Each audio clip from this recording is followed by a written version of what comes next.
অন্যান্য বছরে নিয়ে এই বছরও প্রদেশ কংগ্রেস ও আদিবাসী কংগ্রেসের পক্ষ থেকে যথাযোগ্য মর্যাদার সাথে আদিবাসী দিবস উদযাপন করা হয় প্রদেশ কংগ্রেস ভবনে। উপস্থিত ছিলেন প্রদেশ কংগ্রেস সভাপতি আশিস কুমার সাহা, আদিবাসী কংগ্রেস নেতা সপ্তক কুমার জমাতিয়া সহ অন্যান্য নেতৃত্বরা। এদিন প্রয়াত প্রধানমন্ত্রী ইন্দিরা গান্ধীর প্রতিকৃতিতে পুষ্পার্ঘ অর্পণ করে শ্রদ্ধা জানানো হয়।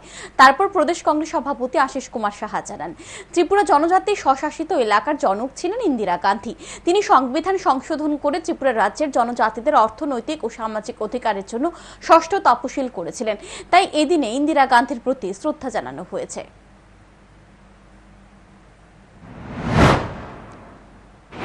আদিবাসী জনগোষ্ঠীর একটা বিরাট সংখ্যক মানুষ এই দিনে ওনাকে স্মরণ করে ওনার প্রতি শ্রদ্ধাঞ্জলি তারা উৎসর্গ করেন।